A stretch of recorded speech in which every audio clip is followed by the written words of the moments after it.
ये परिकल्पनाएं हैं खाली।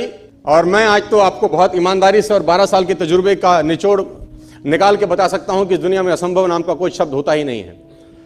इंसान कभी भी चंद्रमा पर नहीं पहुंच सकता। पृथ्वी विज्ञान की अधिकतम सीमा है। डॉक्टर ली दी फॉरेस्ट मशहूर वैज्ञानिक हुए, बहुत बड़े साइंटिस्ट हुए। एक स्टेटमेंट इन्होंने पास किया 1955 के अंदर, 1955 ही पास द स्टेटमेंट कि इंसान कभी भी चंद्रमा पर नहीं पहुंच पाएगा। It is impossible for a human being to cross Indian globe, earth globe. और पृथ्वी विज्ञान की अधिकतम सीमा है, लेकिन किसी बहरे ने इस बात सुना नहीं। और पहुंच गया एक आदमी अपना बस्ता उठा के, जिसका नाम था इन 1969। और उसके बाद तो स्पेस जर्नी ऐसी हो गई जैसे आप और मैं अभी पतिया और बैंकॉक चले जाते हैं। लॉर्ड केल्विन बहुत बड़े साइंटिस्ट हुए। उनका स्टेटमेंट आया कि सिर्फ पक्षी उड़ान भर सकते हैं, हवा से भारी मशीन का उड़ान भरना असंभव है। इट इज इम्पॉसिबल कि हवा से कुछ भी भारा हो और वो उड़ सके, क्योंकि ग्रेविटी उसको गिरा देगा। लेकिन तमाचा मारा इन लोगों ने, तमाचा मारा और लिख के दिया कि हमने साइकिल के स्पेयर पार्ट से इंसानों को पक्षी बना दिया। साइकिल के स्पेयर पार्ट से इंसानों को पक्षी बना दिया। 16 साल लगे राइट ब्रदर्स को जहाज का निर्माण करने में, लेकिन इन लोगों ने उसकी बात नहीं सुनी कि जो कहते थे कि वायु का सिद्धांत तुम्हारे विपरीत है।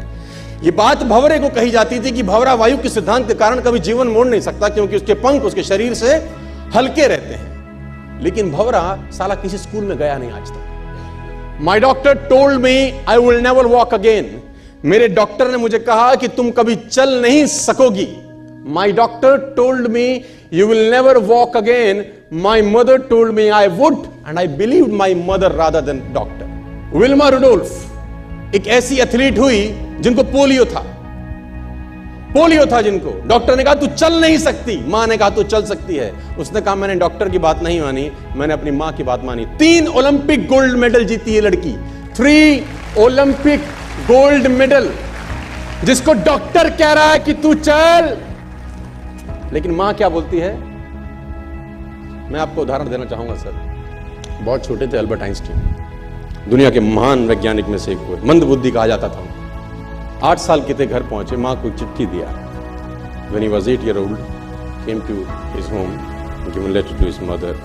मां को एक चिट्ठी दिया, मां ने वो चिट्ठी पढ़ा। 8 साल के थे और चिट्ठी में प्रिंसिपल का खत था, उसकी मां के नाम। प्रिंसिपल ने ये लिख के भेजा कि आपका बच्चा विलक्षण प्रतिभा का धनी है, ग्रेट पावर है इसके अंदर, क्योंकि बहुत बड़े साइंटिस्ट बने, बड़े हो गए। मंद बुद्धि बचपन में समझा जाता था। आपका बच्चा विलक्षण प्रतिभा का धनी है, इसके अंदर असीम संभावनाएं हैं। तो हमारा स्कूल, हमारी मैनेजमेंट, हमारी फैकल्टी, हमारा टीचर इस लायक नहीं है कि हम आपके बच्चे को अच्छी शिक्षा दे सकें। तो it's better for you to take care of your son. आप अपने बच्चों को अपने घर में पढ़ाइए। हम लायक नहीं है कि आपके बच्चे को पढ़ा सके।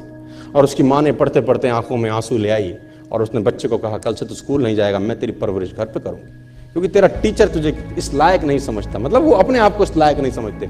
बच्चा खुश हुआ, मोटिवेट हो गया और लग गया। उसकी मां का निधन हो गया। वो अल्बर्ट आइंस्टीन बहुत बड़े साइंटिस्ट हो गए। अल्बर्ट आइंस्टीन जब बहुत बड़े साइंटिस्ट हुए तो मकान शिफ्ट कर रहे थे अपना, और जीवन का सच्ची घटना वो अपनी ऑटोबायोग्राफी में लिखते हैं कि जब मैं मकान शिफ्ट कर रहा था तो एक ड्रॉस के अंदर मुझे वो व्हाइट कलर का पेपर फोल्डेड अवस्था में मिला।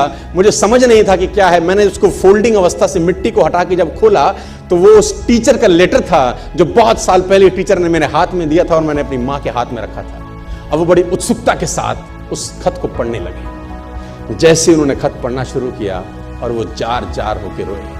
उसमें लिखा था कि तुम्हारा बच्चा मंदबुद्धि है, ये हमारे स्कूल के लायक नहीं है, इसको आज के बाद हमारे स्कूल में मत भेजना, इसकी परवरिश खुद किया। मां ने उल्टा पढ़ा, मां ने उल्टा पढ़ा कि नहीं, ऐसा नहीं है, तू सब कुछ कर सकता है, तेरे हाथ पास पावर है, तेरे में प्रतिभा है, यू कैन डू वंडर्स। दोस्तों, इस दुनिया में किसी की बात मत सुनना।